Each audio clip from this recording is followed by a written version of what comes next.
नमस्कार, मैं कमलेश कबीर आपका स्वागत करता हूँ इस एपिसोड में। जैसा कि हम सभी लोग जानते हैं कि महामारी के बाद में जो है हमारे जो एजुकेशन सिस्टम है उसमें स्टूडेंट्स का बहुत बड़ा लॉस हुआ है और उसके पीछे एक कारण नहीं है, उसके पीछे बहुत से कारण बनते हैं। तो आज हम इसी टॉपिक के ऊपर हम बात करेंगे और इस टॉपिक को मैं खास इसलिए बना रहा हूँ क्योंकि इसके बाद में जो है हम कुछ मेमोरी एनहांसमेंट प्रोग्राम की कुछ एपिसोड्स की एक सीरीज शुरू करेंगे। तो मैं चाहूँगा कि आप लोग जो है, अगर आपका बच्चा जो है वो पढ़ाई में कमज़ोर है, उसका मन नहीं लगता, उसको गेम खेलने की लत लगी हुई है या वो आपसे बहस करता है किसी भी बात को लेके या उसका स्वभाव जो है वो चिड़चिड़ा हो गया है, तो ये तमाम तरह की जो चीज़ें अगर आपके बच्चे में हैं, तो मैं आपको कहना चाहूँगा कि आप जो है इस चैनल को सब्सक्राइब करें और ऐसे अपने जो जितने भी जो सर्कल में लोग हैं, उन सबको इस जो वीडियो है उसको शेयर करें। और ऐसा मैं इसलिए क्योंकि अभी जो है आपने देखा होगा कि मुंबई में एक अभियान सा चला रहा है, धरने प्रदर्शन हो रहे हैं और धरने प्रदर्शन की वजह क्या है? क्योंकि मीडिया चैनल्स में आपको ये देखने को नहीं मिलेगी क्योंकि राजनीतिक जो पार्टियाँ हैं वो अपने मुद्दों को लेके जो है वो मीडिया पे हावी रहती है। लेकिन बीच में खबरें आ रही है कि सचिन तेंदुलकर के घर के बाहर भी जो है वो कुछ लोगों ने धरना प्रदर्शन किए हैं। तो आपने अब सोचने की बात ये है कि सचिन तेंदुलकर जो कभी सुर्खियों में ही नहीं रहे, वो कभी भी आपने देखा होगा कि वो ऐसी किसी चीज में जो है वो सुर्खियों में नहीं आते कि उनके खिलाफ जो है वो लोग धरने प्रदर्शन करें। लेकिन इन धरना प्रदर्शन की वजह क्या है? तो यहाँ पे जो बड़ी बड़ी हस्तियां हैं, जो जिन कभी कंट्रोवर्सी उन्होंने कभी कंट्रोवर्सी में वो आते नहीं है, उनके खिलाफ धरने प्रदर्शन हो रहे हैं और इसका कारण ये है कि पेरेंट्स ये कहते हैं कि ये लोग जो हैं वो गेमिंग ऐप को जो है वो सोशल मीडिया पे और जो टीवी विज्ञापन जो होते हैं उन पे प्रमोट कर रहे हैं और उनके प्रमोट करने की वजह से जो है वो बच्चे जो है उनमें गेम खेलने की लत जो है वो लगातार बढ़ती जा रही है। इसलिए उन्होंने जो है वो अपील की है कि या तो आप जो है वो ऐड में ऐसे विज्ञापन पे काम करना बंद कर दें या तो फिर आप जो है वो भारत रत्न जैसे है जो अवार्ड है उनको वापस लौटा दें। तो अब आप सोच सकते हैं कि ये मुद्दा जो है वो कितना गंभीर मुद्दा है और कितना गंभीर विषय है जिस पे हमें बात करने की जरूरत है। दूसरा जो आता है, आप अगर हम हमारी खुद की स्थिति को अगर हम समझते हैं, अगर आप पेरेंट्स हैं और अगर आप स्टूडेंट्स हैं तो दोनों तरीके से आप समझ सकते हैं। पेरेंट्स हैं तो आप इसलिए समझ सकते हैं कि आपके जो बच्चे हैं वो किस ट्रैक पे जा रहे हैं। क्योंकि मैं एज़ ए टीचर जब मैं पढ़ाता हूँ तो पेरेंट्स मेरे से मिलते हैं और पेरेंट्स मेरे से मिलते हैं तो फिर सबसे बड़ी जो बात जो सामने आ रही है पिछले 2 से 3 साल के बाद में, कोविड के बाद में पेरेंट्स का कहना है कि हमारे जो बच्चे हैं वो रात को 1 से 2 बजे से या 3 बजे तक जो है वो सोते हैं। और जब उनसे ये पूछा जाता है कि वो करते क्या है, तो सबका एक ही आंसर मिलता है कि हमारे जो बच्चे हैं वो मोबाइल पे लगे रहते हैं, हमें नहीं पता कि वो क्या करते हैं। अब आप खुद अंदाजा लगा लीजिए कि जो बच्चा 1 से 2 बजे तक अगर मोबाइल पे गेम खेल रहा है या मोबाइल पे चैटिंग कर रहा है, तो वो सुबह कितने बजे उठेगा और अगर वो सुबह लेट उठेगा या जो भी है लेट तक सोएगा, उसकी नींद पूरी नहीं होगी, तो फिर उसके बाद में डिप्रेशन की सिचुएशन में जाएगा, पढ़ाई नहीं हो पाएगी, तो उसका जो करियर है उसका क्या होगा, उसके फ्यूचर के बारे में हमें सोचने की ज़रूरत है। अभी मैं एक लेटेस्ट बात बता देता हूँ कि ऐसे बहुत सारे पेरेंट्स मेरे पास आते हैं और जब हम सॉल्यूशन की बात करते हैं, जब बच्चों से हम बात करते हैं, तो बच्चे जो है वो एग्रेशन में आ जाते हैं। तो आपको यहाँ पे उनके एग्रेशन से भी बचना है और उनको जो है इस लत से जो है वो बाहर भी निकालना है। और इस लत से बाहर निकालने का सबसे अच्छा तरीका क्या हो सकता है, हमें उस पे विचार करने की ज़रूरत है। तो मैं चाहूँगा कि आप जो है वो बच्चों की या तो किसी अच्छे काउंसलर से काउंसलिंग कराएँ या फिर आप उनके साथ बैठ के जो है उनकी प्रॉब्लम्स के बारे में बात करें। आप उनको डाँटे नहीं, उनके ऊपर गुस्सा ना करें। प्रॉब्लम्स पे जब हम बात करते हैं तो बच्चे को जब हम करियर के बारे में या फ्यूचर के बारे में बताएँ, तो बच्चा खुद ये चाहेगा कि मैं जो है वो इस प्रॉब्लम से बाहर निकलूँ, क्योंकि कोई भी बच्चा जो है वो ये नहीं करता। लेकिन लत एक ऐसी चीज़ हो जाती है कि वो उससे दूर नहीं रह सकते।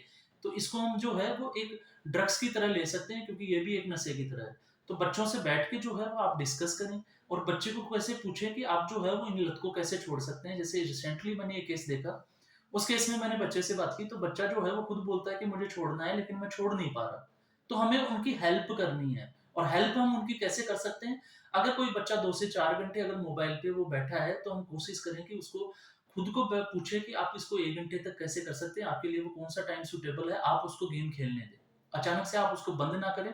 अगर आप उसको अचानक से जो है वो बंद करोगे तो फिर आपके लिए प्रॉब्लम क्रिएट हो जाएगी। तो आप जो है उसके टाइम को जो है वो धीरे-धीरे जो है वो कम कर सकते हैं। दूसरा जो है, वो पहलू ये है कि उसके बाद में जो है आप धीरे-धीरे थोड़ा-थोड़ा जो है उसकी स्टडी की तरफ उसको जो है वो उम, स्टडी वाले मोड पे जो है वो थोड़ा डाइवर्ट करने की या थोड़ा सा उस ट्रैक पे ले जाने की कोशिश करें। जो बच्चा, अगर आप उसको ये बोलोगे कि आपको 2 घंटा पढ़ना है, 3 घंटा, ये पॉसिबल नहीं है। आप उसको कोशिश करें कि जितना आपने गेम कम किया उतना आप उसको पढ़ने के लिए मोटिवेट करें। तो मोटिवेशन जो है वो बच्चे के लिए बहुत जरूरी है। अगर आप इसके अगेंस्ट जाके कुछ करते हो तो फिर ये आपके लिए जो है वो और खतरनाक स्थिति बनने वाली है, क्योंकि बच्चों की पीटीएम पीटीएम में भी आप जाते हो तो रिपोर्ट्स कैसी आती है ये आपको अच्छे से पता है। दूसरा जो है, इस लत के अलावा भी कुछ चीजें जो है, जैसे बेसिक जो है वो फंडामेंटल जो है वो 2 साल में ऑनलाइन क्लासेस की वजह से मान लीजिए, या बच्चा जब स्कूल ही नहीं गया, तो आप इसको ऐसे समझ सकते हैं कि फोर्थ क्लास का जो बच्चा है वो कोविड के बाद में सेवंथ क्लास में आ गया, तो उसका जो बेसिक था, चाहे वो मैथमेटिक्स हो चाहे साइंस हो, वो उसका बेस रहा ही नहीं।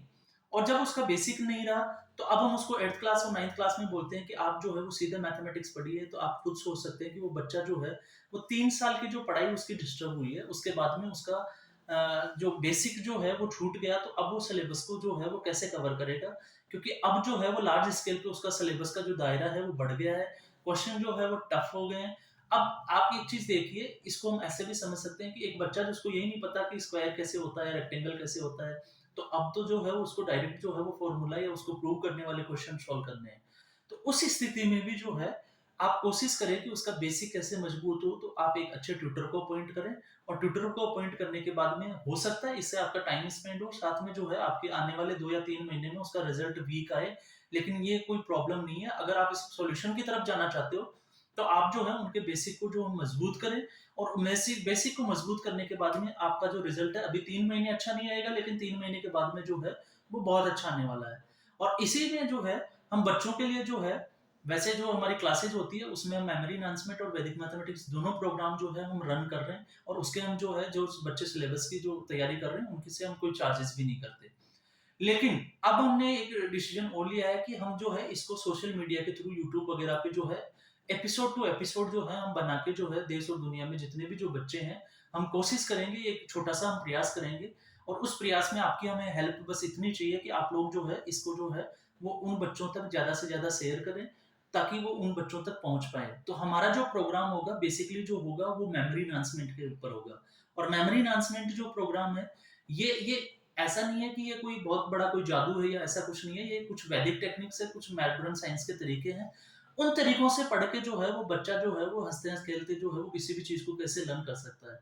क्योंकि पूरा इंडियन एजुकेशन सिस्टम जो है वो वोकेशनल और प्रैक्टिकल ना होके, आपको पता है कि मेमोराइज के ऊपर टिका हुआ है। आपको जितना ज़्यादा याद है, आपके मार्क्स उतने ही ज़्यादा आएँगे। तो ये हमारे एजुकेशन सिस्टम जो है उसके ऊपर जो है ये डिपेंड करता है। और अगर हम इसके हिसाब से नहीं चलेंगे, अगर हमें याद नहीं होगा तो फिर हमारे मार्क्स अच्छे नहीं आएँगे, और मार्क्स अच्छे नहीं आएँगे तो बच्चा जो है वो डिमोटिवेट होना शुरू हो जाता है, और डिमोटिवेट होने का मतलब होता है वो पढ़ाई से दूर भागेगा।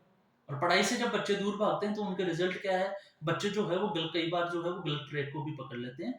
तो ये एपिसोड जो होगा, वैदिक मैथमेटिक्स जो है वो ऑलरेडी मैं स्टार्ट कर चुका हूँ मैथ्स विद कबीर के नाम से।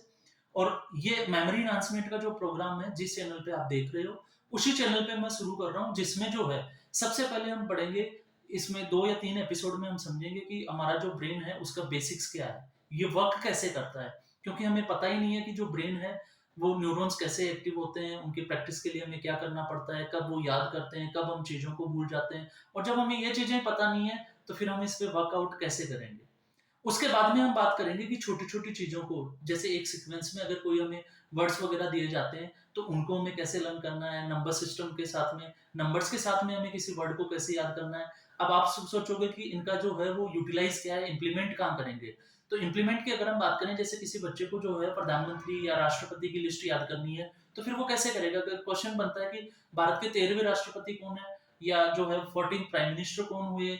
या फाइनेंस कमीशन के, और ये यही पढ़ाई जो है, मैं आपको ये भी क्लियर कर देता हूँ कि जो भी बच्चे कॉम्पिटिटिव एग्जाम्स हैं, उनके लिए भी ये इतना ही इम्पोर्टेंट है जितना कि छोटे बच्चों के लिए है। क्योंकि हम फर्स्ट क्लास से लेके 12th क्लास तक जो पढ़ते हैं कॉम्पिटिटिव एग्जाम्स में, वही चीजें रिपीट होके आती है।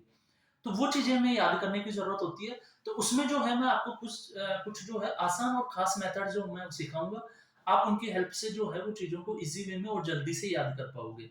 उसके बाद में जो है हम जैसे नंबर्स को कैसे याद करें, क्योंकि नंबर्स की कहाँ जरूरत पड़ती है, जैसे कौन सा स्टेट है, उसका एरिया कितना है, उसकी पॉपुलेशन क्या है। इसके अलावा जो है रिवर्स है तो उनकी लेंथ क्या है, माउंटेन्स है तो उनकी पीक क्या है, और कौन सी ईयर में किसका जन्म हुआ, कौन सी ईयर में किसकी डेथ हुई, कौन सी जो है वो बैटल कब हुई। तो ये इसका इम्प्लीमेंट होता है कि हम उन डेटा को जो है बड़े-बड़े जो डेटा आते हैं उनको कैसे लर्न करें, और उसके बाद में हम डिक्शनरी को कैसे लर्न करें, बुक्स को कैसे लर्न करें।